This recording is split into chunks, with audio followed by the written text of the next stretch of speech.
ዝም በል። ዝምታ ወርቅ ነው። ወንድ ልጅ እነዚህ 5 ቦታዎች ላይ ዝም ማለት መቻል አለበት።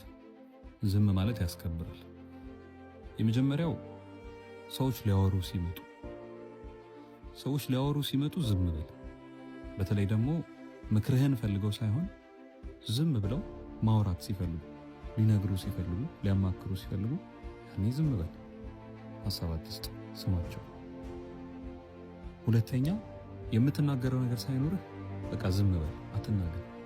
በተለይ ዴብዝ የሌለው ነገር ከማትናገር ከሆነ ያኔ ዝም በል። ሶስተኛ በተራ ነገሮች ሰዎችን የማስተካከል ስሜት የሚሰማ ሲሆን ያኔ ዝም በል። ምክንያቱም መናገርህ ብዙ ጥቅም የለውም። ሰዎችን በትንሽ ነገሮች ታሳቀቃቸው ይሆናል እንጂ ያን ያህል በሰዎች ሕይወት ውስጥ ለውጥ የሚያመጣ ማስተካከያ አትሰጣቸው። ስለዚህ ዝም በል። አራተኛ መኩራት፣ ለሰዎች ማሳየት፣ ሰዎችን ኢምፕረስ ማድረግ ውስጥህ ሲያስፈልገው ሲገፋፋ ያኔ ዝም በል። ምክንያቱም ይህንን ስሜት በዝምታ ካሸነፍከው በዝምታ ውስጥ መገንባትን፣ በዝምታ ውስጥ መስራትን ትለምዳለህ። አምስተኛ ልክ የሰዎች የስኬታቸው ቅጽበት ላይ ያኔ ዝም በል።